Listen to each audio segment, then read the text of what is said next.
الله الرحمن الرحيم الحمد لله رب العالمين الرحمن الرحيم مالك يوم الدين إياك نعبد وإياك نستعين والصلاة والسلام على أشرف الأنبياء والمرسلين نبينا محمد وعلى آله وصحبه أجمعين.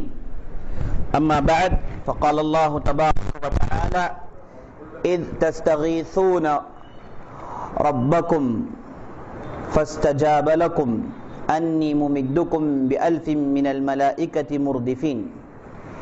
وقال تبارك وتعالى وَلَقَدْ نَصَرَكُمُ اللَّهُ بِبَدْرٍ وَأَنْتُمْ أَذِلَّةٌ فَاتَّقُوا اللَّهَ لَعَلَّكُمْ تَشْكُرُونَ. تمام قسم کی تعریفیں و حمد و ثنا اللہ رب العزت کے لیے ہے جو ہمارا حقیقی مالک ہے، حقیقی خالق ہے، حقیقی مدبر ہے. لاکھوں کروڑوں درود و سلام ہو سرور کائنات فخر موجودات احمد مجتبی محمد مصطفیٰ صلی اللہ علیہ وسلم پر، جنہیں اللہ تعالیٰ نے سارے کائنات کے لیے رحمت بنا کر مبعوث کیا. میں اللہ رب العزت کے بارگاہ میں دعا کرتا ہوں کہ اللہ تعالیٰ جس طرح ہمیں اس مبارک مجلس میں جمع کیا ہے اسی طرح ہمیں جنت الفردوس میں جمع کریں. آمین یا رب العالمین. اللہ ہماری نمازیں، ہماری عبادتیں، ہماری دعائیں قبول فرمائیں. آمین یا رب العالمین. کل کی مجلس میں ہم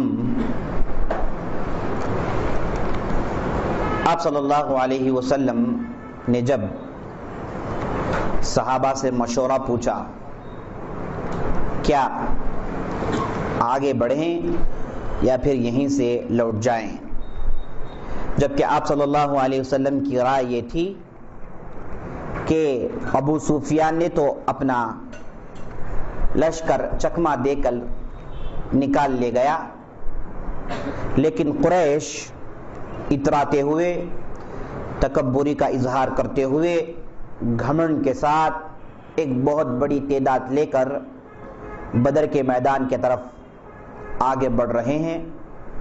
یہ ایسا موقع ہے، اس میں اگر ہم واپس آ جائیں گے تو قریش کا جو دھاگ ہے وہ سارے عرب میں جو پڑا ہوا ہے وہ اور مزید مضبوط ہو جائے گا، اور اس کے بعد ان کا دھن دھنانا عرب کے صحراؤں میں زیادہ ہو جائے گا، اور اس بات کی بھی ضمانت نہیں ہے کہ وہ ادھر ہی سے واپس چلے جائیں گے. عین ممکن ہے کہ وہ مدینے پر چڑھائی چڑھائے اور مسلمانوں پر حلہ بول دیں. یہ تمام امکانات تھے. ان امکانات کو مد نظر رکھتے ہوئے آپ صلی اللہ علیہ وسلم نے اپنی رائے یہ دی کہ ہم جنگ کے میدان میں ضرور جائیں گے اور مشرکین کو آخر کار بتا دیں گے کہ مسلمانوں کے لیے اللہ تعالیٰ اپنی مدد تیار رکھا ہے. لیکن آپ صلی اللہ علیہ وسلم نے چاہا کہ مشورہ کر لیں صحابہ سے. تو مشورے کا آغاز ہوا تو ابوبکر نے گفتگو کی رضی اللہ عنہ، اس کے بعد عمر بن خطاب نے رضی اللہ عنہ، اس کے بعد مقداد بن اسود نے، جو بڑی جوشیلی انداز میں یہ بیان کیے کہ اللہ کے رسول اگر آپ آگے بڑھ کے بر کے غیمات پر پڑاؤ ڈالیں گے تو ہم بغیر کسی پوچھ کے، بغیر چوں چارہ کے آپ صلی اللہ علیہ وسلم کی بات سنیں گے. اس کے بعد سعد بن معاذ اٹھے جب آپ صلی اللہ علیہ وسلم نے چاہا کہ انصار سے رائے لے لیں، انصار والے بھی زبان کھولیں، وہ بھی مشورہ دیں، تو سعد بن معاذ اٹھے اور بتایا کہ اللہ کے رسول آپ کا اشارہ ہماری طرف ہے تو لیجئے، اللہ کے رسول سن لیجئے، آپ جہاں لے کر ہم کو جائیں گے ہم آپ کے ساتھ آئیں گے، آپ جہاں کہیں بھی لڑیں گے ہم آپ کے ساتھ لڑیں گے، اور جو شروط ہم نے آپ سے اس پر اتفاق کیا تھا وہ شروط برائے مہربانی آپ بھول جائیں، ہم آپ کے ساتھ جہاں کہیں بھی جائیں گے آپ کے دشمنوں کے ساتھ ہم لڑیں گے. سعد بن معاذ نے بڑے ہی جوشیلے انداز میں انصار کا موقف بیان کیا. جیسے ہی یہ تقاریر ختم ہوئے آپ صلی اللہ علیہ وسلم کے چہرے میں خوشی اور مسرت کی لہریں دوڑ گئیں. آپ صلی اللہ علیہ وسلم خوش ہو گئے اور بات آگے بڑھائی، یعنی اتفاق یہ ہو گیا کہ اب آگے جائیں گے، قریش کے لشکر کے ساتھ ٹکرائیں گے. تو آپ صلی اللہ علیہ وسلم فوراً لشکر کی ترتیب دینا شروع کیے، لشکر کو تیار کیے. ان کے ساتھ جو 317 یا پھر 14 یا پھر 13 جو صحابہ تھے ان کی ترتیب دی. ترتیب دینے کے بعد آپ صلی اللہ علیہ وسلم خود بنفس نفیس جاسوسی کے لیے نکل پڑے. اپنے ساتھ ابو بکر کو لیے آگے بڑھے، گئے صحرا میں بدر کے آس پاس گئے تاکہ معلوم ہو جائے کہ قریش کی تعداد کیا ہے اور وہ اپنے ساتھ کیسی تیاری کر کر آئے ہیں. یہ جاننے کے لیے آپ صلی اللہ علیہ وسلم ابو بکر کو لے کر آگے بڑھے. راستے میں ایک بوڑھے سے ملاقات ہوئی جو کافی عمر رسید آدمی تھا. آپ صلی اللہ علیہ وسلم نے اس بوڑھے آدمی کو دیکھ کر پوچھا کہ کیا تم نے قریش کے لشکر کو دیکھا؟ کیا تم نے مسلمانوں کے لشکر کو بھی دیکھا؟ تو اس بوڑھے نے کہا کہ سب سے پہلے آپ بتائیے کہ آپ کس لشکر کے ہیں، آپ کہاں سے آئے ہیں، آپ اپنی تفصیل سنائیے، اس کے بعد میں میری تفصیل سناتا ہوں. آپ صلی اللہ علیہ وسلم نے کہا کہ نہیں پہلے تم سناؤ، جب تم سنا کے ختم کر دو گے تو بات میں اپنی تفصیل سناؤں گا، یہ وعدہ ہے. تو بوڑھے نے کہا کہ اگر ایسی بات ہے تو لیجیے سن لیجیے، مجھے خبر ملی ہے کہ قریش مکہ سے نکلے ہیں اور اگر خبر صحیح ہے تو وہ اب تک فلاں علاقے میں پہنچ چکے ہوں گے اور فلاں علاقے میں پڑاؤ ڈال چکے ہوں گے. اور وہ بوڑھے کی رائے اور اس کی فراست بالکل صحیح ثابت ہوئی. اس کے بعد بوڑھے نے کہا کہ مسلمان بھی نکل چکے ہیں مدینہ سے اور مجھے خبر ملی ہے کہ فلاں جگہ پڑاؤ ڈالیں، اگر خبر مجھے صحیح ملی ہے تو اب تک اس جگہ پہنچ چکے ہوں گے. اور اس کے بعد آپ صلی اللہ علیہ وسلم نے بوڑھے سے پوچھا کہ تم جو انداز لگا رہے ہو وہ جگہ کس طرف پڑتی ہے؟ تو بوڑھے نے ایک جگہ اشارہ کیا، بولا کہ اس جگہ کے پیچھے، اس ٹیلے کے پیچھے تقریباً وہ لوگ پہنچ چکے ہوں گے. اور اس کی رائے بالکل صحیح تھی اور اس کی بات، اس کا اندیشہ بالکل صحیح تھا. جب بوڑھے نے تفصیل بیان کر دی، بوڑھے نے کہا کہ اب بتاؤ تم کون ہو، تم کہاں سے آئے ہو؟ تو آپ صلی اللہ علیہ وسلم نے کہا کہ ہم پانی سے ہیں، پانی سے آئے ہیں. یہ کہہ کے آپ صلی اللہ علیہ وسلم اور ابو بکر آگے بڑھ گئے. بوڑھا پریشان ہوا، بولا کہ پانی؟ کون سا پانی؟ عراق کا پانی تو نہیں یا پھر مصر کا پانی تو نہیں، یہ لوگ کون سے پانی کے ہیں؟ بدکتا رہا، بڑکتا رہا، لیکن آپ صلی اللہ علیہ وسلم آگے بڑھ گئے. اور آپ صلی اللہ علیہ وسلم اتنا تو ضرور جانتے ہیں کہ ایسے موقع پر تفصیل سنانا نہیں ہے. اور جنگ کے میدان میں اسلام کا اصول کیا ہے؟ الحرب خدعہ، لڑائی جنگ کے میدان میں دھوکہ دینا ممکن ہے، دھوکہ دینا جائز ہے جنگ کے میدان میں، تجارت میں نہیں، بازاروں میں نہیں، گھروں میں بیٹھ کر نہیں، جی اپنے اپنے علاقوں میں نہیں، میدان میں دشمن کو دھوکے میں رکھنا جائز ہے جبکہ وہ ایک لڑائی کا حصہ ہے. اب آپ صلی اللہ علیہ وسلم پوری تفصیل بتائیں گے کہ بھئی ہم نے اتنے لوگوں کو لایا ہے، یہ ہماری طاقت ہے، یہ ممکن نہیں. اس لیے آپ صلی اللہ علیہ وسلم نے کہا کہ ہم پانی سے، اور یہ جھوٹ بھی نہیں ہے، سب تو پانی سے ہے نا. اللہ نے انسانوں کو، ساری زمین کو پانی سے بنایا ہے نا. تو آپ صلی اللہ علیہ وسلم نے کہا کہ ہم پانی سے ہیں. اور بوڑھے کو بات سمجھ میں نہیں آئی، وہ سوچتا رہا، لیکن آپ صلی اللہ علیہ وسلم آگے بڑھ گئے، اپنے ڈیرے میں گئے. تھوڑی دیر کے بعد پھر آپ صلی اللہ علیہ وسلم نے علی رضی اللہ عنہ، زبیر اور ایک تیسرے صحابی کو حکم دیا کہ جاؤ، جا کے آگے جہاں بدر کے کنویں ہیں، چھوٹے چھوٹے پانی کے کنویں تھے بدر میں، لوگ آتے تھے پانی اٹھاتے تھے، وہ کنویں کے پاس جاؤ، جا کر دیکھو ضرور کوئی نہ کوئی آئے گا پانی اٹھانے کے لیے اور اسے لے کر آؤ. پھر صحابہ نکلے، زبیر، علی رضی اللہ عنہ سب نکلے اور اس کنویں کے پاس گئے تو ایک لڑکے کو دیکھے جو پانی اٹھا رہا تھا. جیسے آپ صلی اللہ علیہ وسلم نے کہا ویسے ہی ہوا. فوراً یہ تین آگے بڑھے، اس بچے کو اٹھا لائے، سیدھے پڑاؤ میں لائے. دیکھ رہے ہیں کہ آپ صلی اللہ علیہ وسلم نماز پڑھ رہے ہیں، بزی ہیں، لیکن یہ جو نوجوان تھا بدک رہا تھا، غصہ رہا تھا. صحابہ نے اسے پکڑا، پوچھا کہ تو کون سے قافلے سے تعلق رکھتا ہے؟ تو ابو سفیان کے قافلے سے ہے یا پھر قریش کے قافلے سے ہے؟ اس نوجوان نے کہا کہ میں قریش کے قافلے سے ہوں. صحابہ نے کہا کہ نہیں، تو ابو سفیان کے قافلے سے. نوجوان نے کہا کہ نہیں میں قریش کے قافلے سے ہوں. صحابہ نے کہا جو پکڑ کر لائے تھے، بتایا کہ نہیں تو ابو سفیان کے قافلے سے. وہ نوجوان چلا رہا تھا. اس کے بعد صحابہ نے تماشا دینا شروع کیا، بولے کہ صحیح بولو، کہاں سے ہو تم؟ اس نوجوان نے کہا کہ میں قریش سے ہوں. لیکن خوب جب پٹائی ہوئی، نوجوان نے کہا کہ ہاں میں قریش سے ہوں. نوجوان نے کہا ہاں میں ابو سفیان کے قافلے سے ہوں. آپ صلی اللہ علیہ وسلم نماز پڑھ کے ختم کیے، پلٹ کر بولے کہ تم لوگ کیسے لوگ ہو؟ جب وہ نوجوان سچ کہہ رہا تھا تو تم لوگوں نے خوب پٹائی کی، اور جب وہ جھوٹ بولا اور تم لوگ خاموش ہو گئے. یہ قریش سے ہے, ابو سفیان کے قافلے سے نہیں ہے. اب صحابہ کیوں یہ چاہتے ہیں کہ نوجوان ابو سفیان کے قافلے سے ہو؟ کیوں, کیا خواہش ہے؟ قریش اور سفیان سب ابھی ایک ہی قافلے کے, ایک ہی جو ہے قافلے کے ہیں, کیوں چاہتے ہیں کہ نوجوان ابو سفیان کے قافلے سے ہو؟ وہ اس وجہ سے کہ صحابہ آگے بڑے ابو سفیان کے قافلے کو پکڑنے کے لیے. 1000 اونٹ 200 کلو سونا ہے, ہاں اس قافلے کی تفصیل چاہیے.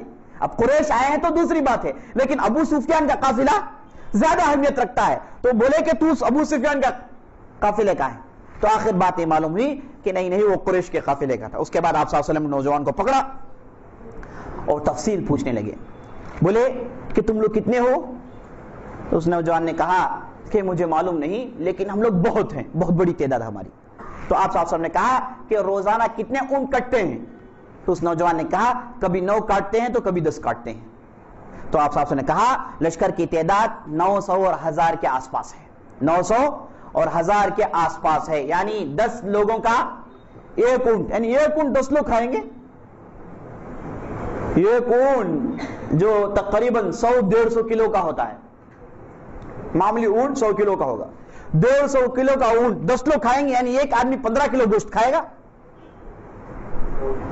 ممکن ہے 100 کلو, ایک آدمی 10 کلو گوشت کھائے گا؟ ممکن ہے؟ نہیں. جنگ کے میدان میں ہوتا ہے تھا کہ پورے اونٹ کو کھاتے نہیں تھے, اور پورے اونٹ کھانا ممکن بھی نہیں. کاٹتے تھے, جو حصہ نرم ہے, جو جلدی پک جائے گا, جسے کھانا آسان ہے, اسے کھاتے تھے. اب سب کھا لے کے نہیں بیٹھیں گے, دعوت میں تو نہیں ہے, سفر میں, میدان میں, یہاں پر پوری چیز کھانے کا موقع نہیں ملتا ہے نا.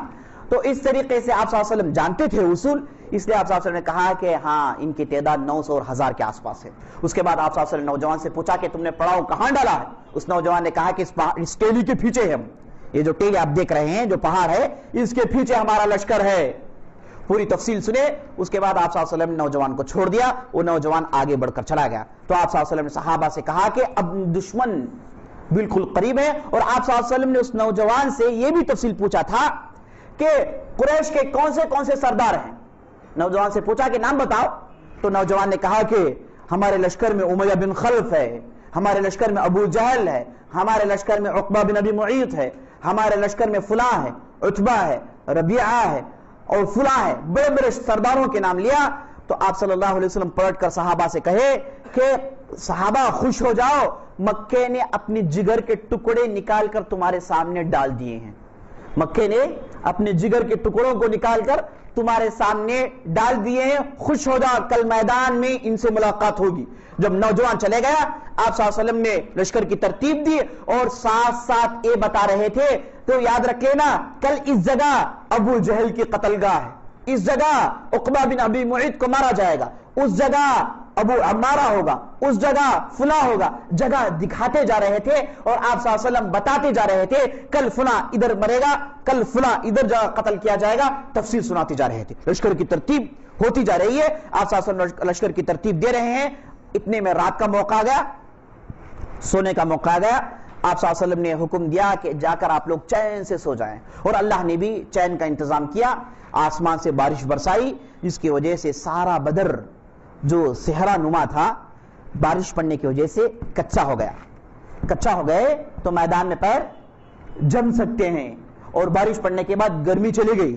اور اہل علم لکھتے ہیں کہ بارش نے صحابہ کے دل میں جو کدورت, صحابہ کے دل میں جو شک شبہات, جہاد واجب ہونے کے بعد بعض صحابہ کے اندر جو بے قراری, بے اطمینانی, بے صبری پیدا ہو گئی تھی, یہ بارش کی وجہ سے تمام غلاظتوں کو اللہ تعالیٰ نے مار نکالا. ان کے دل صاف ہو گئے جیسے ان کے دل جسم صاف ہو گئے تھے.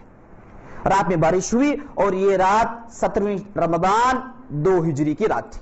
17ویں رمضان 2 ہجری کی رات تھی. دیکھیں میرے دوستو, بدر کی لڑائی رمضان کے مہینے میں ہوئی, اور اس کے بعد فتح مکہ کی لڑائی رمضان کے مہینے میں ہوئی. اسلام کے جو بہترین معرکے تھے, بہترین لڑائیاں تھی, جن کی وجہ سے اللہ تعالیٰ نے اسلام کو عزت دیا تھا, یہ تمام کے بلکہ اکثر اور بیشتر لڑائیاں رمضان کے مہینے میں ہوئی تھی. میرے دوستو, سے معلوم ہوا کہ رمضان کا مہینہ چستی کا مہینہ ہے, توانائی کا مہینہ ہے, محنتوں کا مہینہ ہے, خاموش بیٹھ کے کھانے کا مہینہ ہے, نہیں ہے, گنجی وڑوں کا مہینہ نہیں ہے, اور جو ہے میوے اور اس کے بعد حریرے یہ پی کر جو ہے لیٹے رہنا اس کا مہینہ نہیں ہے. یہ رمضان کا مہینہ محنتوں کا مہینہ ہے. آدمی محنت کرے اور اس میں مومنین کے لیے روحانی طاقت ملتی ہے. میرے دوستوں, مومن جو ہوتا ہے, جو اللہ کے قریب ہوتا ہے, قربت الہی کی وجہ سے اس کے اندر ایک روحانی طاقت ہوتی ہے. ایک ہوتی ہے روحانی طاقت, ایک ہوتی ہے جسمانی طاقت. روحانی طاقت میں سمجھتا ہوں بہت کم لوگ اسے محسوس کرتے ہیں. جو اللہ کے بہت قریب ہوتے ہیں, جن کا درجہ اولیاء اللہ تک ہے, صحابہ تابعین کے درجے میں جو لوگ ہیں, وہ یہ روحانی سکت اور طاقت کو محسوس کرتے ہیں. ہوتا ہے ایسے. اور صحابہ کو یہ طاقت, یہ روحانیت میسر تھی, اس لیے وہ لوگ میدان میں لڑا کرتے تھے, روزے رکھ کر لڑا کرتے تھے. بہرحال 17ویں رمضان کی رات تھی اور دوسرے دن 17واں روزہ تھا, 17واں رمضان تھا. صبح ہوئی, آپ صلی اللہ علیہ وسلم نماز پڑھی اور اس کے بعد آپ صلی اللہ علیہ وسلم نے پڑاؤ کو حکم دیا کہ آگے بڑھیں. آگے بڑھے, ایک جگہ پہنچے, پہنچ کر آپ صلی اللہ علیہ وسلم نے کہا کہ یہاں پر ٹھہرنے کا انتظام کرو, یہاں پر رک کر ہم لڑائی لڑیں گے, یہاں پر ہمارا پڑاؤ ہوگا. تو صحابہ آگے بڑھے, سب کھمبے گاڑنے لگے, ڈیرے بنانے لگے. اتنے میں ایک صحابی جن کا نام حباب بن منذر تھا, اٹھ کر بولے, اللہ کے رسول, آپ نے یہاں پر پڑاؤ ڈالنے کا حکم دیا ہے, کیا یہ حکم آپ کی طرف سے ہے یا پھر یہ حکم ربانی ہے, اللہ نے نازل کیا ہے؟ آپ صلی اللہ علیہ وسلم نے کہا کہ یہ میری رائے ہے. تو حباب بن منذر نے کہا کہ اللہ کے رسول, اگر آپ کی رائے ہے تو مجھے اجازت دیجئے کہ میں آپ کو ایک رائے دیتا ہوں. نبی صلی اللہ علیہ وسلم نے کہا کہ بتائیں. تو حباب بن منذر نے کہا, اللہ کے رسول, یہاں پڑاؤ ڈالنے کے بجائے ہم آگے چل کے ان کنووں کے پاس پڑاؤ ڈالیں گے تو ہمارے لیے زیادہ فائدہ مند ہوگا. ہم ادھر پہنچیں گے, جو چھوٹے چھوٹے کنویں ہیں ان کنووں کو جوڑ کر ایک بڑا کنواں بنا لیں گے اور چھوٹے چھوٹے کنووں کو بند کر دیں گے, اور جو بڑا کنواں ہے اس کے آس پاس ہم لوگ پڑاؤ ڈال لیں گے. اس سے فائدہ یہ ہوگا, کل جب مشرکین میدان میں لڑنے کے لیے آئیں گے, ان کو پانی نہیں ملے گا, ہم پانی پیتے رہیں گے. پانی نہیں ملنے کی وجہ سے وہ لوگ کمزور پڑ جائیں گے, ان کی توانائیاں جاتی رہیں گی, ان کے پیر اکھڑ جائیں گے, اور اللہ تعالی ہمیں بڑی آسانی سے جیت دے دے گا اور انہیں شکست. یہ رائے حباب بن منذر کی تھی. آپ صلی اللہ علیہ وسلم نے رائے سنی تو تعریف کی, ان کو سراہا, بتایا کہ آپ کی رائے بہترین رائے ہے. یہ کہہ کر آپ صلی اللہ علیہ وسلم نے فوراً حکم دیا کہ آگے بڑھے, جیسے حباب بن منذر نے کہا اس پر عمل ہوگا. صحابی دیکھیں کتنے ہوشیار ہیں اور کتنے سمجھ معاملہ فہم ہیں. وہ پوچھ رہے ہیں, اللہ کے رسول, یہ آپ کی رائے ہے یا پھر اللہ نے اس رائے کو نازل کیا ہے؟ یعنی سب سے پہلے پوچھ رہے ہیں, اگر اللہ کی رائے ہے تو اپنی رائے کی کوئی مجال نہیں, خاموش ہو جائیں گے, کیونکہ اللہ کا حکم ہے تو اللہ اس کی ذمہ داری لیتا ہے. اللہ جیت دینے والا ہے, اللہ کے حکم کے سامنے کسی کی رائے نہیں چلتی. اگر یہ رائے آپ صلی اللہ علیہ وسلم کی ہے تو ممکن ہے کہ غلطی ہو جائے, ممکن ہے کہ غلطی ہو جائے. یعنی اس سے بات معلوم ہوتی ہے کہ اللہ کے رسول کے حکم دو قسم کے ہوتے ہیں. ایک مؤید ہے اللہ تعالیٰ کی طرف سے, اللہ نے اسے حکم دیا ہے. یہ آپ صلی اللہ علیہ وسلم انسان ہونے کے ناطے رائے دیتے ہیں. جو رائے انسان ہونے کے ناطے سے دے اس میں فائدہ بھی ہو سکتا ہے, نقصان بھی ہو سکتا ہے, صحیح بھی نکلے, غلط بھی ہو سکتا ہے. لیکن اگر اللہ کا حکم ہو تو اس میں دو کلام نہیں ہے, اس میں جو ہے ممکن نہیں ہے کہ دو رائے ہو جائے. اللہ کا کلام ہے, اللہ کا حکم ہے, وہ آخری ہے, حرف آخر کی حیثیت رکھتا ہے. لیکن اگر نبی صلی اللہ علیہ وسلم کی رائے ہے تو اس میں صحیح اور غلط کا امکان ہے, اور یہی صحیح منہج ہے میرے دوستو. یہ منہج کیا ہے؟ صحیح منہج ہے. اور آپ صلی اللہ علیہ وسلم جب بھی اپنی رائے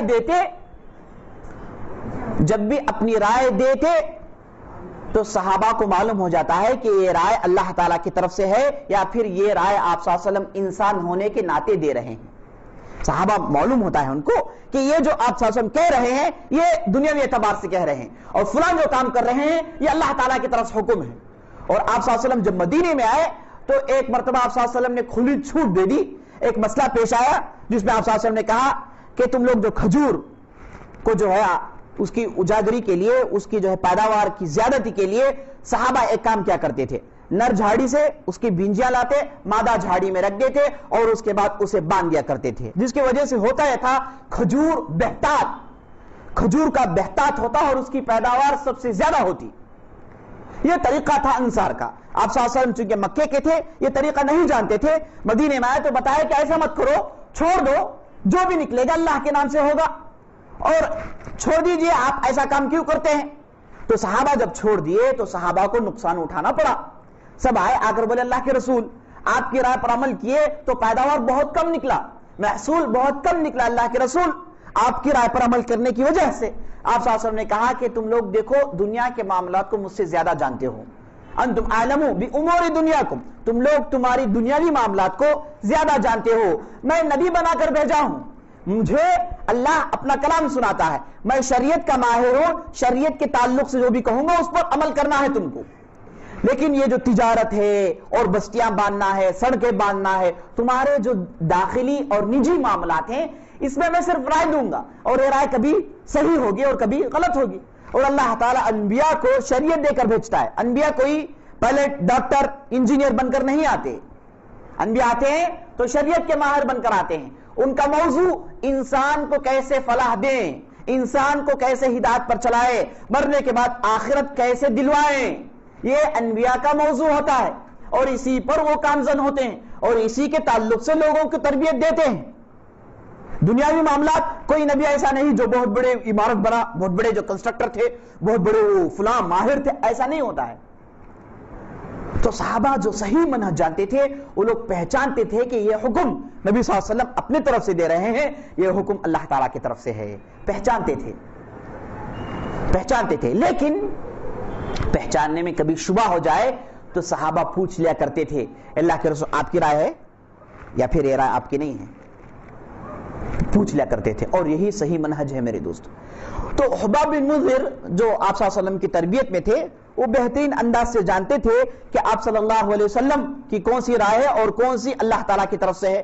پوچھنے پر آپ صلی اللہ علیہ وسلم نے کہا کہ یہ میری رائے ہے, تو حباب بن منذر نے کہا کہ اللہ کے رسول آپ اپنی رائے کو تبدیل کر لیں, ہم آگے جا کے پڑاؤ ڈالیں گے تو جنگجو اصول کے مطابق, جنگی اصولوں کے مطابق زیادہ فائدہ ہوگا. اور آپ صلی اللہ علیہ وسلم نے اس رائے کو قبولا, مانا, اور فوراً حکم دیے کہ اس رائے کے مطابق عمل کیا جائے. تو صحابہ آگے بڑھے, پڑاؤ ڈالے اور پورے کنووں کو جوڑے اور پورا پانی ایک طرف کیا اور پورا پانی ایک گڈھے میں آ کر گر گیا جو ایک چشمے کے مانند ہو گیا. ایک چشمے کے ایک کنواں ہے جو چھوٹی بوڑی ہے اسے کنواں کہتے ہیں, ایک ہے چشمہ جس میں پانی آ کر ٹھہرتا ہے, جس میں سب لوگ آ کے پانی اٹھاتے ہیں, جانور پانی پیتے ہیں. کنویں میں عام طور پر جانور پانی نہیں پی سکتے, بوڑی کی شکل کا ہوتا ہے جس میں باقاعدہ اتر کر پانی اٹھانا پڑتا ہے.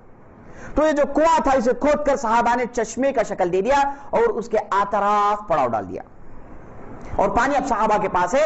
اب مشرکین آگے بڑھ رہے ہیں, اب دیکھ رہے ہیں کہ ان کے پاس پانی نہیں ہے پینے کے لیے, لڑائی کے موقع پر پانی کی ضرورت ہے, اور رات بارش پڑی ہے, پانی بڑی تعداد میں جمع ہوا ہے.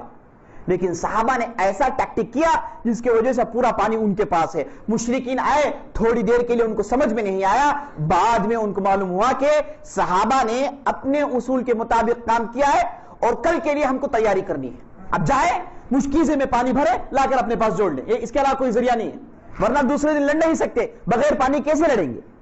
مشکیزے تیار کیے, اب مقصد یہ تھا کہ آگے بڑھے, کنویں سے پانی اٹھا کر مشکیزے میں ڈال لیں, اب اپنے ساتھ رکھ لیں. اب یہ قریش ابھی پہنچے تھے اور یہ باتیں چل رہی تھی, اتنے میں ان کے درمیان ایک اختلاف پھوٹ پڑا. وہ اختلاف اس وجہ سے ہوا کہ قریش نے بھی چند جاسوس بھیجے, ان کے بھی جاسوس آئے, آ کر صحابہ کے پڑاؤ کو دیکھے, ان کی تعداد کا جائزہ لیا اور اوپری نظر ڈالے کہ کہاں کہاں کیسے کیسے یہ لوگ آگے بڑھ سکتے ہیں. تو ابو جہل نے عمر الجمحی نامی ایک مشرک کو بھیجا, وہ بڑی تیزی سے آیا, آ کر مسلمان کے پڑاؤ کو دیکھا اور فوراً جا کر بولا کہ مجھے معلوم ہو گیا ہے کہ مسلمانوں کا پڑاؤ کدھر ہے, ابھی تھوڑی دیر کے لیے رہو, میں جا کے زیادہ تفصیل لے کر آتا ہوں. یہ کہہ کے بڑی تیزی سے مسلمانوں کے علاقے میں داخل ہوا اور دور سے جائزہ لے رہا تھا. جب جائزہ لیا اس کا کلیجہ منہ کو آ گیا, اس کے دانت کھٹے پڑ گئے, بے قراری اسے آ لی, یہ تعجب میں پڑ گیا اور بڑی تیزی سے واپس مشرکین کے پاس گیا. جب واپس آیا تو مشرکین نے اس کے چہرے کو دیکھا ہے کہ چہرہ غم میں ڈوبا ہوا ہے, غمگین ہے, کمزور پڑ گیا ہے. مشرکین نے پوچھا کہ آخر ماجرا کیا ہے؟ تو عمر الجمحی نے کہا دیکھو میں نے موت کو دیکھا ہے، میں ابھی ابھی موت کو دیکھ کر آیا ہوں. یہ جو مدینے سے آئے ہیں نا، سب کے چہرے میں موت نظر آ رہا ہے مجھے. سب کالی پٹی باندھ رکھے ہیں اور سب موت پر قسم اٹھا رکھے ہیں. اور میں جب ان کے اونٹوں پر دیکھتا ہوں، اونٹ پر موت سوار ہے. ان کے گھوڑوں پر نظر ڈالتا ہوں، گھوڑوں پر موت سوار ہے. جہاں کہیں بھی دیکھتا ہوں موت کی کالی گھٹائیں ہیں. اب یہ لوگ خاموشی کے ساتھ ساتھ یہ للکار کر کہہ رہے ہیں کہ اے قریش، کل میدان میں موت کے لیے تیار ہو جائیں، موت کے لیے تیار ہو جائیں، تم کو مرنا ہے. آخر عمرو الجمحی نے کیا دیکھا؟ اس نے دیکھا کہ صحابہ خاموش ہیں اور ان کے لشکر میں ابتر ہی نہیں ہے، جیسے مشرکین کے ہیں، کوئی بھاگ رہا ہے، کوئی آ رہا، پریشان، ہنگامہ. ان کے لشکر میں چین و سکون چھایا ہوا ہے. کوئی عبادت کر رہا ہے، کوئی خاموش ہے، کوئی تلوار تیز کر رہا ہے، کوئی تیر تیز کر رہا ہے، کوئی نبی صلی اللہ علیہ وسلم کی بات سن رہا ہے. ان کے لشکر میں چین سکون ہے. ایسے محسوس ہو رہا ہے کہ کل کوئی واقعہ ہی نہیں، ان کے لیے کل کا موضوع کوئی سبجیکٹ ہی نہیں ہے. اس کے لیے تیار ہو کر آئے، پورا ہوم ورک کر آئے. ایسے محسوس ہو رہا تھا. اور عمرو الجمحی جو جاسوس تھا اور اسے معلوم کہ جیتنے والے قوموں کے اوصاف کیا ہوتے ہیں، جو قوم جیتتی ہے ان کے اخلاق کیسے ہوتے ہیں، وہ جانتا تھا. اسی لیے فوراً آ کر بتایا کہ اے قریش، بہتر ہے کہ دوبارہ سوچ لو، بہتر ہے کہ دوبارہ سوچ لو اور جانے کی سوچو، اس میں تمہارے لیے بہتر ہے. میں سمجھتا ہوں کل میدان میں تم میں سے کوئی آدمی نہیں بچے گا، سب کے چہرے کالے کر دیے جائیں گے. اب یہ جو موت ہے تم پر چھا جائے گی. موت لے کر آئے ہیں، بہتر یہ ہے کہ تم لوگ واپسی کی سوچو. عمرو الجمحی کی یہ رائے تھی. اور جیسے عمرو الجمحی کی بات سنے تو بڑے بڑے سردار جو سرغنے تھے ان کے پیر ہلنے لگے، جسم میں لرزہ طاری ہو گیا. اب وہ لوگ بار بار سوچ رہے تھے کیا کریں.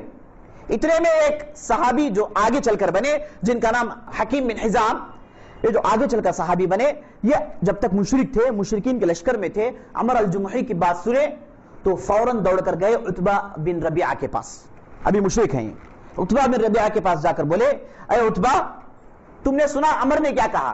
اور میری بھی یہ رائے ہے، میں نے بھی لڑائیاں دیکھی ہیں، میں کافی تجربے کار آدمی ہوں. میری بھی رائے یہ ہے کہ ہم واپس چلے جائیں، چونکہ جو مقصد کے لیے آئے وہ مقصد تو فوت ہو گیا. اب خامخواہ ابو جہل کی تکبری اور اس کے اترانے میں ہم پھنس کر میدان میں آ گئے ہیں. اب بہتر ہے کہ ہم دوبارہ سوچ لیں اور واپس نکل جائیں. اے عتبہ، تم میری رائے کو مان لو، میں سمجھتا ہوں کہ تم سوچ بوچھ رکھنے والے آدمی ہو. اس کے بعد حکیم نے کہا، کیا تم ایک آدمی کی دیت دے سکتے ہو؟ عمرو الحضرمی جو سریہ نخلا میں مار دیا گیا تھا، جس کی خون کی دیت باقی تھی، ابھی مسلمانوں نے ادا نہیں کیا. اب یہ خون کی وجہ سے، یہ خون کو ذکر کرتے کر کے ابو جہل سارے لشکر کو ورغلا رہا تھا. سب سے کہہ رہا تھا کہ عمرو الحضرمی کو نخلا کے میدان میں مسلمانوں نے مارا ہے، اس کا بدلہ ہم کو لینا ہے. بار بار اسی چیز کو یاد دلا کے لشکر کو گرم جوشی دیتا تھا. تو حکیم بن حزام نے کہا کہ کیوں نہیں اے ابو الولید، اے عتبہ، تم اس خون کی ذمہ داری لے لو اور اس کے بعد ہم یہ خون کا پیسہ ادا کر دیں گے. اس کے بعد ہم جنگ کے میدان سے نکل جائیں گے، ابو جہل کا منہ بند ہو جائے گا. عتبہ بن ربیعہ نے کہا کہ میں تیار ہوں، وہ جو خون کی دیت ہے 100 اونٹیں میں دے دیتا ہوں، ان کے خاندان والوں کو دے دیتا ہوں، اس کے ذریعے سے ابو جہل کا منہ بند ہو جائے گا. لیکن میں نہیں سمجھتا کہ ابو جہل خاموش رہے گا. وہ تکبری میں ہے، وہ چاہتا ہے کہ ہم کو میدان تک کھینچ لے جائے، اور وہ کبر اور غرور میں آ کر ایسے منڈلا رہا ہے کہ وہ اپنا سوچ بوجھ کھو بیٹھا ہے. اگر تم واقعی کچھ کہنا چاہتے ہو، جاؤ جا کر حنظلیہ کے بیٹے سے کہہ دو کہ ہم واپس جائیں، اور واپس جانے میں ہمارے لیے بہتری ہے. حنظلیہ کا بیٹا ابو جہل کو کہہ رہے ہیں. عتبہ بن ربیعہ جو سردار تھا، اس کی بھی یہی رائے تھی کہ ہم واپس چلے جائیں. اس کے بعد حکیم بن حزام آگے بڑھے، جا کر ابو جہل سے ملاقات کی. ملاقات کر کے بولے کہ عتبہ دیت دینے کے لیے تیار ہے، عمرو الحضرمی کا مسئلہ ختم کرنے کے لیے عتبہ تیار ہے. اور اس کے بعد عتبہ جو ہمارا سردار ہے، ہم اسے سردار مانتے ہیں، سوچ بوچھ رکھنے والا ہے اور ذہین آدمی ہے، زیرک آدمی ہے، اس کی بھی رائے یہ ہے کہ ہم واپس چلے جائیں. لیکن ابو جہل نے کہا کہ نہیں نہیں، عتبہ کو اپنے لڑکے کی محبت یاد آ گئی ہے، اپنے لڑکے کی محبت آڑ آ گئی ہے. کیونکہ عتبہ بن ربیعہ کہ بڑے لڑکے جن کا نام ابو حذیفہ تھا یہ اولین مسلمانوں میں سے ہیں، اس وقت اسلام قبول کیے جب دعوت خفیہ تھی، شروع کے لوگ ہیں، لوگوں میں سے ہیں ابو حذیفہ۔ اور ابو حذیفہ یہ کون ہے؟ ہجرت کر کے مدینہ آ گئے اور یہ عتبہ بن ربیعہ کے بیٹے ہیں۔ تو ابو جہل یہ کہہ کے جو ہے بات کو ٹالنے کی کوشش کر رہا تھا کہ عتبہ بن ربیعہ کو اپنی بیٹے کی یاد آ گئی ہے، عتبہ بن ربیعہ کو معلوم ہے کہ مسلمانوں کے ساتھ ابو حذیفہ ہے، اب وہ اپنے بیٹے کو مروانا نہیں چاہتا، اس لیے اپنے خاندان کی محبت کی وجہ سے ہم کو واپس لینا چاہ رہا ہے۔ یہ کہنے کے بعد ابو جہل تکبری کے ساتھ لشکر میں چلا کر کہا، کہاں ہے عامر الحضرمی، جو عمر الحضرمی کا بھائی ہے۔ عامر الحضرمی کو بلا کر بولا کہ کیا تجھے تیری بھائی کی دیت لینا نہیں ہے، تیری بھائی کا بدلہ لینا نہیں ہے تجھے؟ جا لوگوں میں چیخ، کہے کہ مجھے عمر الحضرمی کا بدلہ لینا ہے۔ تو یہ عامر الحضرمی ابو جہل کی بات سنا اور لشکر میں جا کر چیخنے لگا کہ مجھے عمر کا بدلہ چاہیے، میں انتقام لینا چاہتا ہوں۔ اور جیسے آپ جانتے ہیں عربوں کے پاس انتقام لینا کیا ہے، بہت ضروری ہے، ورنہ معاملات نہیں چلیں گے۔ تو جب سارے مشرکین عامر الحضرمی کے للکار کو سنے تو ان کے اندر گرم جوشی آ گئی، وہ لوگ لڑنے کے لیے تیار ہو گئے۔ تھوڑی دیر کے لیے جو پست ہوئے، ابو جہل کی کرتوت کی وجہ سے دوبارہ بدک اٹھے اور لڑنے کے لیے تیار ہو گئے۔ یہ جو پھوٹ پڑی تھی ابو جہل نے اس طریقے سے اسے ختم کر دیا، یعنی یہ تعین کر چکا تھا، اس کے اندر یہ بات معجزن ہو گئی تھی کہ میدان میں لا کر سب کو کٹوانا ہے، یہ مان چکا تھا، اسی لیے کیا ہر قسم کے اختلافات کو ختم کر رہا ہے اور چاہ رہا ہے کہ سب کو کھینچ کے میدان میں لائیں۔ اب یہ اختلاف جو پھوٹا تھا اسے ابو جہل نے ختم کر دیا۔ اس کے بعد ہوا ہے کہ نبی صلی اللہ علیہ وسلم کو معلوم ہو گیا کہ اب مشرکین قریب آ گئے ہیں اور کنویں کے قریب آ گئے ہیں، اور آپ صلی اللہ علیہ وسلم نے اپنے لشکر کی ترتیب دی، اور طریقہ یہ تھا کہ آپ صلی اللہ علیہ وسلم نے لوگوں کو جیسے نماز میں کھڑاتے تھے ویسے کھڑا دیے۔ ایک تھا میمن، ایک تھا میمنہ، ایک تھا میسرہ، یعنی لشکر کی ترتیب ایسی ہوئی، ایک رائٹ سائڈ ایک لیفٹ سائڈ اور بیچ میں سینٹر۔ رائٹ سائڈ کو میمنہ کہتے ہیں اور میسرہ لیفٹ سائڈ کو کہتے ہیں، قلب بیچ میں کہتے ہیں۔ تو میمنہ کا سردار زبیر العوام کو بنایا گیا اور میسرہ کا سردار مقداد بن عمرو کو بنایا گیا، کیونکہ دونوں کے پاس گھوڑے تھے، اور سینٹر میں آپ صلی اللہ علیہ وسلم خود ہیں۔ لشکر کی ترتیب دے رہے تھے، اتنے میں سعد بن معاذ جو سردار تھے خزرج کے، وہ آگے آئے، آ کر بولے اللہ کے رسول کیوں نہیں ہم آپ کے لیے چھپر بنا دیں، آپ کے لیے ایک رہنے کے لیے ایک چھوٹا ٹینٹ بنا دیتے ہیں، آپ اس ٹینٹ پہ بیٹھ کر ہماری قیادت کیجئے، ادھر بیٹھ کر آپ کمانڈ کیجئے، اس میں میں سمجھتا ہوں زیادہ بہتری ہے۔ آپ صلی اللہ علیہ وسلم نے کہا کہ کیوں بھائی، میں بھی تو تم لوگوں کے ساتھ رہنا چاہتا ہوں۔ سعد بن معاذ نے کہا اللہ کے رسول آپ حالات دیکھ رہے ہیں، ہم جنگ کی تیاری کے ساتھ نہیں آئے، آپ جانتے ہیں کہ ہمارے پاس تلوار کم ہے اور بہت بڑی تعداد ایسی ہے جو صرف کیا ہے لاٹھی اپنے ساتھ لے کر آئی ہے، اور اونٹ بھی کم ہے، گھوڑے تو بالکل 2 ہیں۔ اے اللہ کے رسول ہم لوگ مسلح نہیں ہیں، اگر خدا نہ خواستہ کل میدان میں ہم کو وہ چیز دیکھنا پڑے جسے ہم دیکھنا نہیں چاہتے، یعنی ہم کو شکست ہو جائے، تو آپ کے لیے ایک راستہ کھلا رہے گا کہ آپ چپر سے پیچھے نکل جائیں اور مدینہ چلے جائیں۔ اے اللہ کے رسول میں قسم سے کہتا ہوں، اللہ کی قسم ہے مدینے میں ایسے افراد ہیں اگر ان کو خبر ہوتی تو وہ آج ہمارے ساتھ ہوتے، مدینے میں بھی وہ ایمان والے ہیں، وہ مومنین کی بہت بڑی تعداد ہے۔ اے اللہ کے رسول میری رائے یہ ہے کہ آپ چلے جائیں اور وہ لوگ جو مومنین ہیں، جو ہم سے زیادہ پامرد ہیں، ہم سے زیادہ آپ کی حفاظت کرنا چاہتے ہیں، آپ ان کے پاس چلے جائیں گے تو دوبارہ آپ لشکر تیار کر سکتے ہیں، دوبارہ میدان میں آ سکتے ہیں، کل کے دن ایسا ہو جائے تو، اور وہ لوگ طرفداری کریں گے اور آپ بھی رہ جائیں گے، اسلام کا بول بھی باقی رہ جائے گا۔ تو سعد بن معاذ کی رائے بہت بہترین رائے تھی، تو آپ صلی اللہ علیہ وسلم نے کہا کہ آپ کی رائے صحیح ہے۔ فوراً کہنا تھا، سعد بن معاذ اپنے ساتھ ایک دستے کو لیے جا کر انہوں نے چپر بنایا، چپر بہت دور نہیں تھا، تھوڑے فاصلے میں تھا، یعنی آپ صلی اللہ علیہ وسلم ادھر سے ٹھہر کر آواز دیں گے تو لشکر سن سکتا ہے، اس فاصلے میں ایک چھپر ڈال دیا گیا، اور آپ صلی اللہ علیہ وسلم کے آس پاس سعد بن معاذ اپنے 10 آدمیوں کو لے کر حفاظت پہرا دے رہے تھے۔ یہ سعد بن معاذ کی رائے تھی جو بالکل صحیح رائے تھی، اور آپ صلی اللہ علیہ وسلم نے ان کی رائے کو سراہا۔ اس کے بعد آپ صلی اللہ علیہ وسلم چھپر بنا دینے کے بعد پھر آئے، لشکر کی ترتیب دیے، لوگوں کو صف میں ٹھہرائے، سب ٹھہر گئے، تو آپ صلی اللہ علیہ وسلم نے تقریر کی، تقریر میں جنگ کے اصول بتائے، بولے کہ ہم لوگ اوباش نہیں ہیں، ہم لوگ گنڈے نہیں ہیں، ہم لوگ خون کے پیسے نہیں ہیں. ہماری خبر، ہمارا اعلان، پیغام ہمارا یہ ہے کہ امن اور سلامتی ہو. ہم لڑنے والے نہیں ہیں، لیکن ہم کو جنگ کے میدان میں لایا گیا ہے. ہم کو پسپا کرنے کے لیے یہ مشرکین نے کوشش کی. ہم بھی کوئی ہاتھوں میں چوڑیاں پہن کر نہیں بیٹھے ہیں. آخر ہمارے لیے بھی عزت ہے اور ہم بھی ہماری عزت کی طرفداری کرنا جانتے ہیں بہترین انداز سے. تو اس لیے ہم میدان میں آئے ہیں، ہم گنڈے اور اوباش نہیں. اس لیے آپ لوگ صبر کرتے رہے. جب تک وہ لوگ تیر نہیں برسائیں گے تم بھی تیر نہیں برسائیں گے. جب تک وہ لوگ تلوار سونک کر تم پر حملہ آور نہیں ہوں گے تم بھی بدلہ نہیں لوگے. جب تک وہ لوگ تم پر چھا نہیں جائیں گے تم بھی نہیں چھاؤ گے. اور طریقہ یہ ہے کہ وہ لوگ حملہ کریں گے تو آپ شروع میں صرف مدافعت کرنا، روکنا، دفاع کرنا، ڈیفنس کرنا، مارنا نہیں. جب تک میں اعلان نہیں کر دیتا، میری آواز نہیں سن لیتے، تم لوگ جوابی حملہ نہیں کرو گے. دکھا دیا گیا. اور اس کے بعد بتایا کہ جنگ کے میدان میں بوڑھے بھی ہوں گے، بوڑھوں پر ہاتھ نہیں اٹھانا ہے.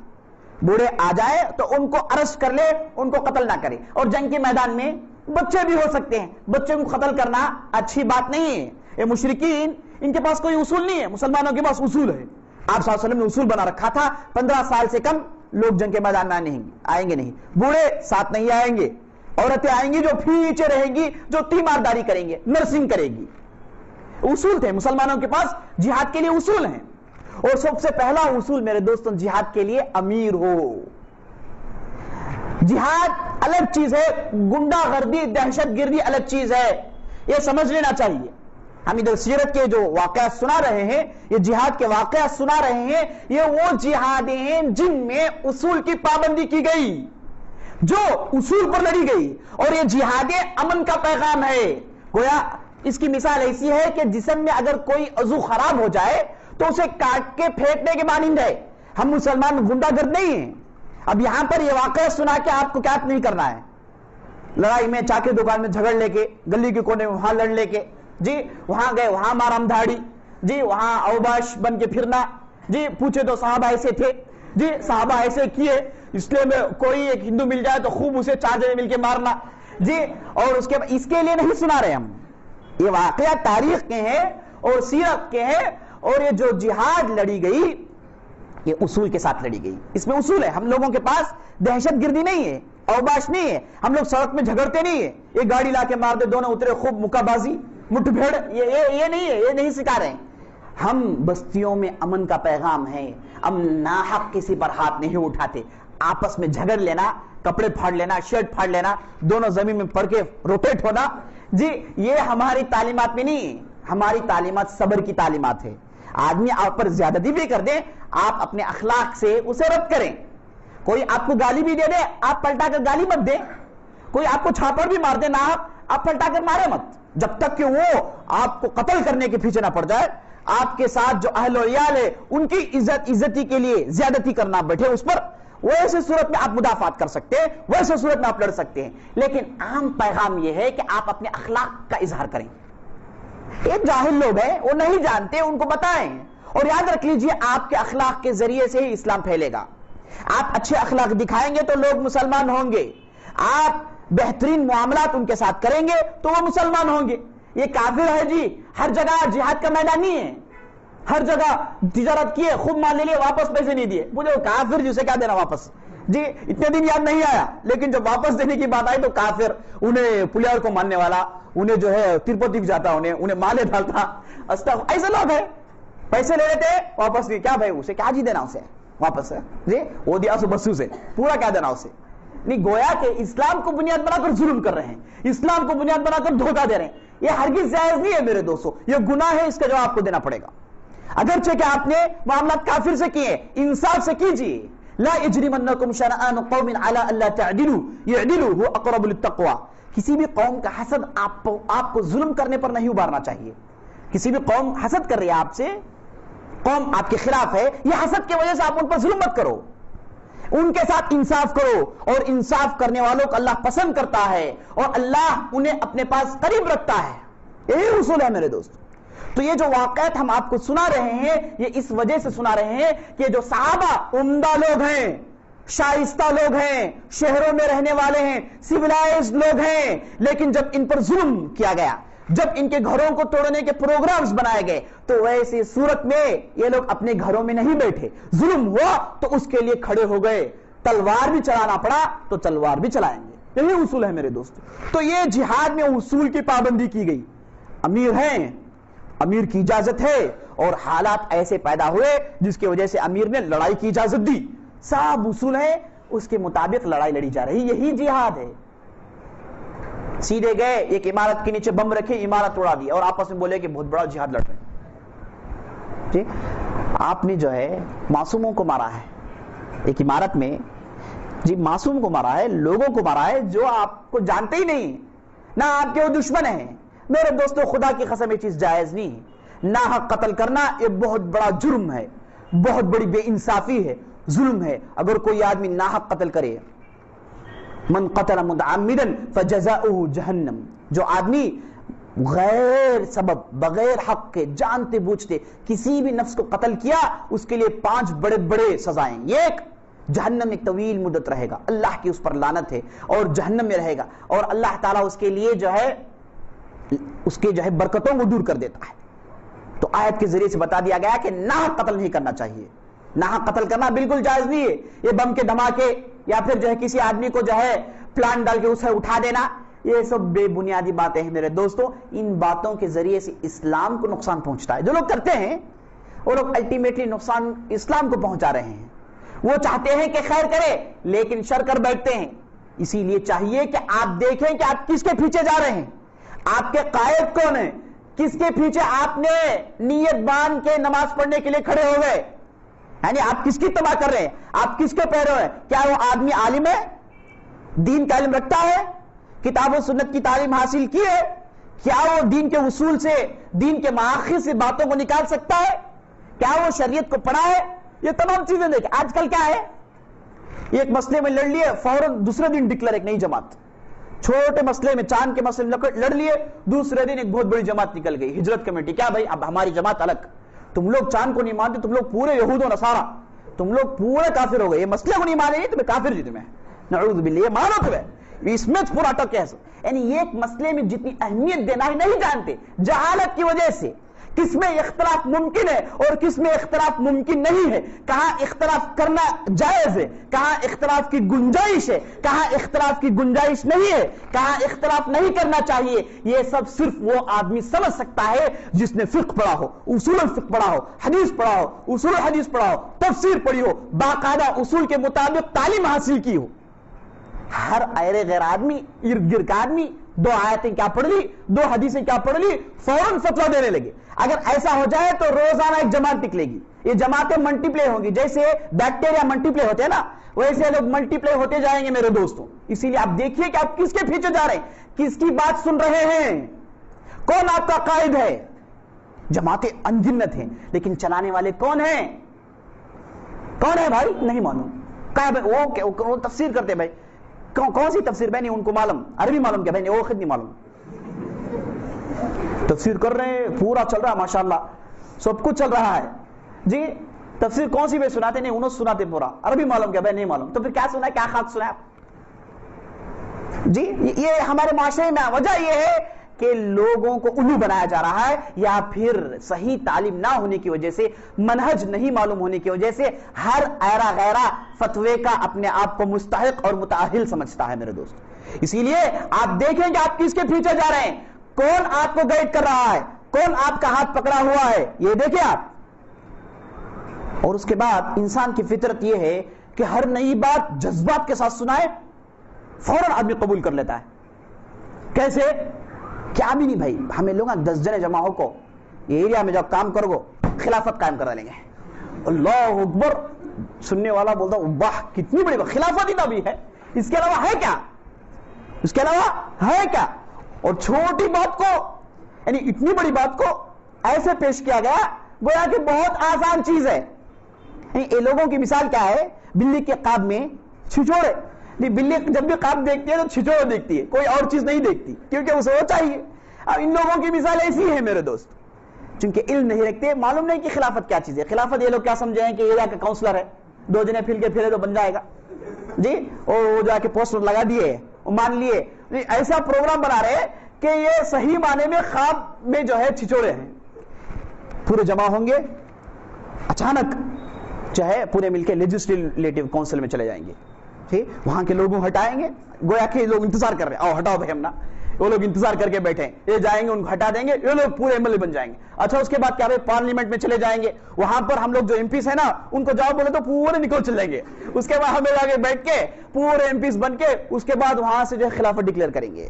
یہ صریح بلی بھی ایسے چھچوڑے نہیں دیکھے گی، بلی بھی اپنے خواب میں ایسے چھچوڑے ہرگز نہیں دیکھے گی جو دکھا رہے ہیں. یہ صریح جہل ہے میرے دوستو، صریح جہل ہے. یہ ان لوگوں کی باتیں جو نہ تاریخ پڑھیں نہ احادیث، اور اس کے بعد یہ سپورٹ کرنے کے لیے پورے احادیث، خلافت کے پورے احادیث، یعنی احادیث کو مس انٹرپریٹ کرنا، تفسیر کو مس انٹرپریٹ کرنا، یہ ہمارے دور کا کیا ہے، تر امتیاز ہے. ایک صاحب کتا پال رہے تھے، لوگوں نے جا کہا بھائی کتا کیوں بے پال رہے ہیں؟ کیا جی معلوم نہیں تمہیں سورہ کہف میں کتا تھا نا؟ دلیل کتا پالنے کے لیے دلیل کیا ہے؟ سورہ کہف میں کتے کا ذکر ہے تو میں کتا پالوں گا. اور اس کے بعد کیا قرآن سے دلیل تمہیں دیا، کیا بھی میری مرضی کی بات نہیں کرتا، میں قرآن سے دلیل دیا ہوں جی. اور اس کے بعد یہ احادیث آیتوں کو توڑنے کے لیے ایک بہت بڑی جماعت ایسے 4 گلی کے پاس جائے گے تو ایک بہت بڑی جماعت ہے، آیتوں کو توڑے، احادیث کو توڑے، اپنی مرضی سے معنی لگائے. یہ اس دور کا تر امتیاز ہے میرے دوست. اسی لیے آپ ہوشیار رہیے اور جان لیجئے کہ آپ کس کے پیچھے جا رہے ہیں. دیکھیے آپ کس کے پیچھے جا رہے ہیں. کیا یہ آدمی تعلیم یافتہ ہے؟ کیا اس نے دین پڑھ رکھا ہے؟ کیا یہ قرآن کی تفسیر جب کر رہا ہے قرآن کی تفسیر اس نے پڑھی ہے کسی شیخ سے، کسی عالم سے سیکھی ہے؟ عربی زبان مہارت ہے، بلاغت جانتا ہے نہیں جانتا ہے؟ یہ اصول اس جاننا چاہیے، امت نہیں جانتی، اس لیے امت کو اتنی پریشانیاں ہیں. تو میرے دوستو بات ہماری وہاں سے نکلی کہ یہ جو جہاد کے واقعات ہم بیان کرتے جائیں گے، پوری مدینی زندگی جہادوں پر مبنی، وہی باتیں آگے ہیں. تو اس لیے میں چاہتا ہوں کہ شروع میں بتا دوں کہ یہ جو ہم بتا رہے ہیں آپ کو، گنڈا بننے کے لیے، دہشت گرد بننے کے لیے، اوباش بن کر پھرنے کے لیے، جوش سے جائے، جو بھی ملاقات کرے اسے لڑے اس کے لیے نہیں ہے میرے دوست. یہ اس کے لیے کہ آپ کو معلوم ہو جائے کہ صحابہ جیسے بہترین لوگ جب ظلم ان پر ہوا تو اٹھ کھڑے ہوئے. تو آپ کے اندر ایک بات فیڈ کرنی ہے کہ دیکھو تعلیم حاصل کرو، صحابہ جیسی شخصیت بناؤ، اللہ کے رسول جیسے لوگوں کو تعلیم دی ان تعلیموں کو اخذ کرو، اس پر عمل کرو، اور اس کے بعد جب آپ پر ظلم ہو تو دیکھا جائے گا. یہ چیز بیان کرنا مقصود ہے میرے دوست. تو آپ صلی اللہ علیہ وسلم آگے بڑھے، صفوں کو جوڑا اور تقریر کی، بتائے کہ دیکھو کیسے لڑنا ہے. ہم لوگوں کے پاس اصول ہے، اصول سے لڑتے ہیں، من گھڑ جانوروں کی طرح نہیں لڑتے. جو آدمی تلوار ڈال دے ہم اسے چھوڑ دیتے ہیں، جو آدمی لڑنا نہیں چاہتا ہم اسے چھوڑ دیتے ہیں، جو آدمی میدان میں ڈر کر بھاگتا ہے ہم اسے بھی چھوڑ دیتے ہیں، البتہ خدشہ نہ ہو کہ واپس آ جائیں. تو امیر کی بات قبول کی جائے گی، من مانی نہیں کی جائے گی. تو آپ صلی اللہ علیہ وسلم پوری باتیں بیان کرتے ہیں. اور اس کے بعد جب صف کی ترتیب دے رہے تھے تو آپ صلی اللہ علیہ وسلم کے پاس تیر تھا، تو جو بھی لوگ صف سے باہر گئے ان کے پیٹ میں رکھے تیر دھیمے انداز سے دبوچتے تھے تاکہ آدمی پیچھے ہٹ کے صف میں کھڑا ہو جائے. اس طریقے سے صف بندی کر رہے تھے. آپ صلی اللہ علیہ وسلم نے ایک دیکھا، ایک صحابی سب سے تھوڑے باہر آئے ہوئے ہیں، آپ صلی اللہ علیہ وسلم نے ان کے رکھا اور تھوڑی دھیمے انداز سے دبوچا. فوراً صحابی نے کہا اللہ کا رسول آپ نے مجھے اذیت، مجھے تیر رکھے آپ چبائے دکرا، مجھے ادھر درد دے رہا ہے اللہ کے رسول، مجھے بدلہ چاہیے. تو نبی صلی اللہ علیہ وسلم معلوم ہے یہ سواد بن غزیہ ہے، یہ کیسی شخصیت جانتے ہیں، لیکن ان کی بات عجیب ہے. بولے کہ بھائی کیا چاہیے، بدلہ لینا ہے لے لو. بولے کہ اللہ کے رسول آپ نے جب دبایا تھا ادھر کپڑا نہیں تھا اور آپ بھی کپڑا اتاریے. تو آپ صلی اللہ علیہ وسلم جو ہے اپنا جبے مبارک ہٹائے تو صحابی گئے، آپ صلی اللہ علیہ وسلم لپٹ لیے، لپٹ کر بولے کہ اصل مقصد یہی تھا اللہ کے رسول جی، میں آپ سے بدلہ لینا نہیں چاہتا تھا، میں پاگل ہوں آپ سے بدلہ لینے کے لیے، میں پاگل نہیں اللہ کے رسول، میں چاہتا تھا کہ آپ کو معلوم ہے کہ اب ہم رزمگاہ کی طرف آگے بڑھ رہے ہیں، اب ہم معرکے کی طرف آگے بڑھ رہے ہیں اور ہم موت چاہتے ہیں.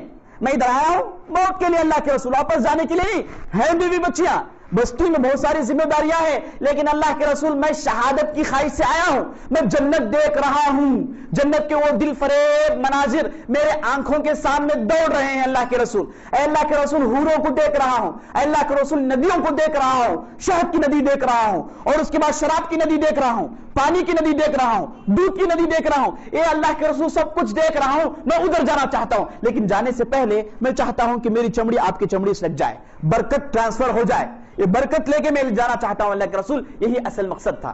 تو آپ صلی اللہ علیہ وسلم تعریف کیے، بولے کہ سواد جاؤ، تم جو چاہتے وہی ہوگا. یہ کہہ کے صف بندی کیے. اس کے بعد یہ ہو رہا تھا، اتنے میں ہوا یہ کہ آپ صلی اللہ علیہ وسلم نے دعا کی. ابو جہل کو خبر ملی، وہ بھی دعا کیا. ابو جہل نے کہا اے اللہ، دیکھیں دعا، اے اللہ خاندان کو توڑنے والے یہ ہیں مدینہ والے، بھائی بھائی میں پھوٹ ڈالنے والے یہ ہیں. یہ بیٹا ادھر ہے، باپ ادھر ہے، باپ ادھر ہے، بیٹا ادھر ہے، ماموں ادھر ہے، بھانجا ادھر ہے. خاندان کو ان لوگوں نے توڑ دیا ہے. خاندان کو توڑنا جائز نہیں. اے اللہ خاندان کو انہوں نے توڑا ہے، اے اللہ جس کے پاس حق ہے اس کی جیت ہونی چاہیے. اس کے منہ سے نکل گیا، جس کے پاس حق ہے اس کی جیت ہونی ہے، اور وہی ہوا ہے نا. خاندان کو توڑے تو کس لیے توڑے؟ پیسوں کے لیے.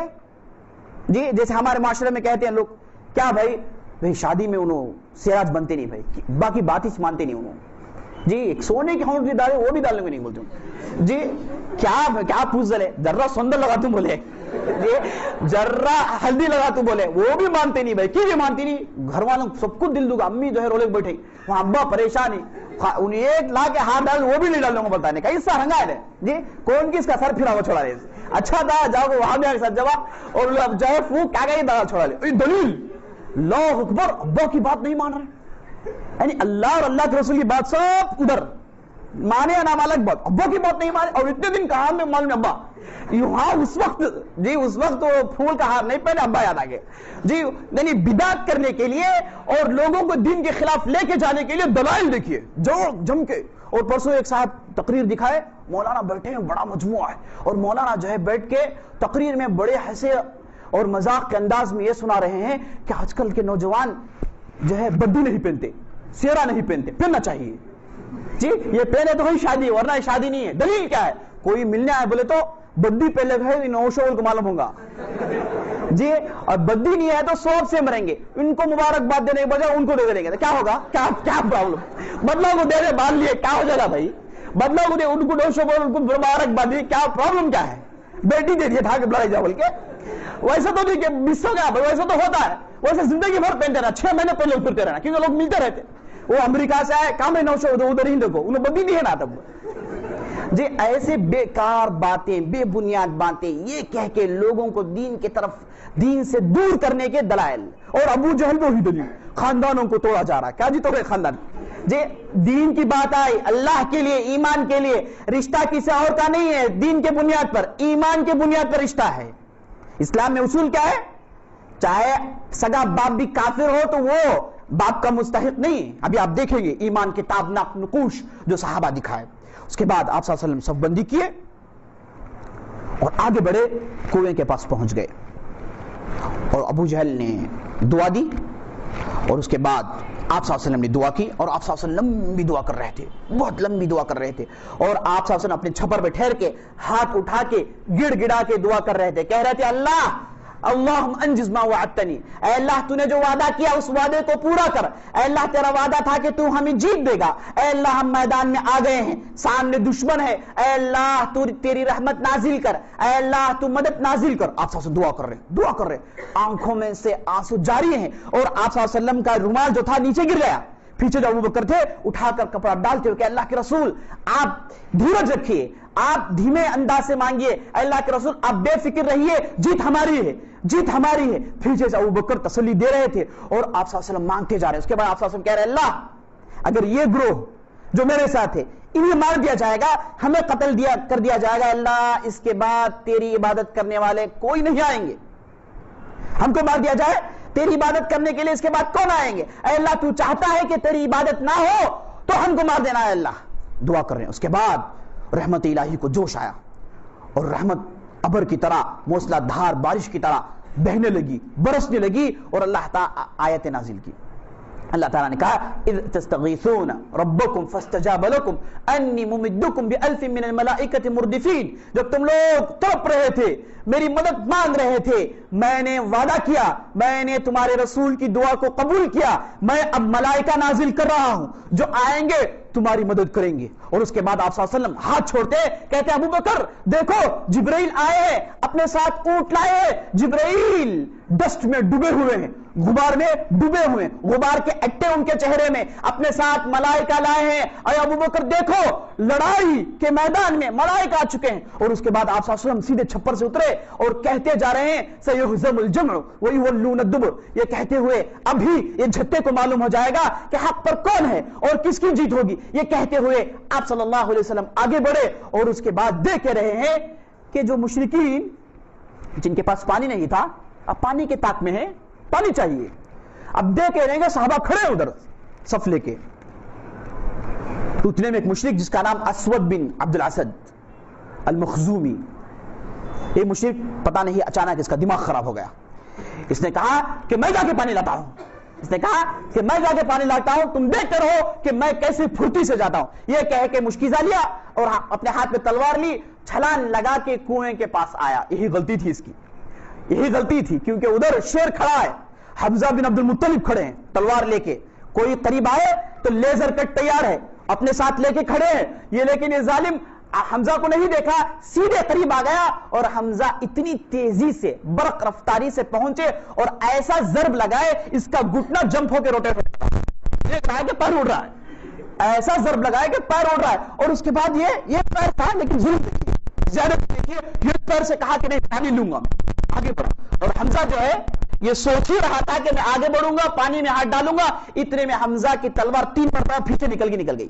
سامنے سے پیچھے، پیچھے سے سامنے، 3 مرتبہ داخل ہوگی اور اس کے بعد وہ ڈھانچے کی شکل میں گر پڑا، مر گیا۔ اور مشرکین جو ابھی ان کے آنکھیں سفید تھی، یہ مار دیکھ رہے ہیں کہ گھٹنا جمپ ہو کے روٹیٹ ہو رہا ہے آسمان میں، اور اس کے بعد وہ سوچ ہی رہا تھا کہ 3 وار ہو گئے اور اس کے بعد وہ موت کے گھاٹ میں اتار دیا گیا، اور حمزہ تلوار لے کے تیار ہے، یعنی ان کی تلوار کہہ رہی ہے کہ آؤ پیاسا ہوں میں، آؤ پیاسا بھوکا ہوں میں، خون دو مجھے چمڑیاں چاہیے، گوشت چاہیے کاٹنے کے لیے۔ حمزہ لے کے کھڑے ہیں اور مشرکین کے جو چہرے، ان کے جو آنکھیں سفید تھیں، یہ مار دیکھنے کے بعد ان کی پوری آنکھوں میں خون اتر آیا، ڈر گئے، اور اس کے بعد حمزہ سے آپ صلی اللہ علیہ وسلم نے کہا کہ پیچھے آ جاؤ، تو حمزہ پیچھے آ گئے اور پھر صف میں جمع ہو گئے۔ اس کے بعد مشرکین سے آواز آیا کہ مبارزت کے لیے کوئی ہے تیار؟ مبارزت مطلب اس طرف لشکر ہے، اس طرف لشکر ہے، فیس ٹو فیس، 1 to 1، ہے کوئی اس کے لیے تیار؟ یہ کہہ کے مشرکین میں سے 3 سردار باہر آئے، ایک عتبہ، آپ صلی اللہ علیہ وسلم نے عتبہ کو دیکھا تو آپ صلی اللہ علیہ وسلم نے کہا کہ اگر ان لوگوں میں کسی کے پاس خیر ہے تو عتبہ کے پاس ہے، کسی کے پاس تھوڑا بہت خیر ہے عتبہ کے پاس ہے، اور عتبہ کی رائے صحیح ہے واپس جانے کی، لیکن ظالموں نے بلا لایا ہے، ابھی بتائیں گے حمزہ واپس آنے کی کیا غلطی ہوئی ہے، ابھی بتائیں گے۔ اور آپ صلی اللہ علیہ وسلم نے کہا کہ عتبہ کسی کے پاس خیر ہے تو عتبہ کے پاس ہے، یہ کہے کہ آپ صلی اللہ علیہ وسلم نے جب دیکھا تو عتبہ، شیبہ اور عتبہ کا بیٹا ولید 3 سامنے آئے، اور 3 عمدہ سردار ہیں، اور آ کر للکارنے لگے ہے کوئی مسلمان میں مائی کا لال جو ہم سے مقابلہ کرے؟ اور آپ صلی اللہ علیہ وسلم نے کہا معاذ، معوذ، اس کے بعد جاؤ بھائی جا کے اترو میدان میں۔ یہ تینوں نے تلوار لے کے آگے بڑھے تو اتنے میں عتبہ نے کہا کہ تم 3 کون ہو؟ Who are you؟ نہیں جانتا کون ہے؟ ایک نے کہا کہ میں معاذ بن فلاں خزرجی، دوسرے نے کہا کہ میں معاذ بن فلاں اوسی، تیسرے نے کہا کہ میں شاعر ہوں لیکن اب لڑ سکتا ہوں، لڑنے کے لیے آیا ہوں۔ تو عتبہ نے کہا کہ نہیں، تم لوگ ہمارے مقابلے کے نہیں ہو، تم لوگ کاشتکار ہو، تم لوگ جو ہے بغیچے میں کام کرنے کے لائق کے لوگ، جاؤ جا کے ہمارے چچا زاد بھائی کو بھیجو، جاؤ جا کے ہمارے چچا زاد بھائیوں کو بھیجو، ان سے بات چیت کرنی ہے، ان سے نپٹنے کے لیے آئے، تم لوگوں کی کوئی غلطی نہیں، تم لوگ بچے ہو، ہٹ جاؤ ان کو۔ تو آپ ساتھ کیا بولے علی کہاں ہے؟ اللہ کے رسول بولے حمزہ کدھر ہے؟ پہلے سے کھڑا ہو لے لے۔ اس کے بعد عبیدہ بن حارث کہاں ہے؟ وہ بھی آ گئے، بولے کہ اب تم لوگ جاؤ۔ جب تینوں سامنے آئے تو عتبہ نے کہا کہ اب ہوگا اصلی مقابلہ، ہاں یہ ہمارے برابر کے لوگ ہیں، لیکن علی چھوٹا ہے لیکن اس کے اندر پامردگی بہت ہے، اب دیکھیں گے لڑائی۔ یہ سوچ رہے تھے، انشاءاللہ کل کیا ہو، اس کے بعد کیا ہوا کل دیکھیں گے انشاءاللہ۔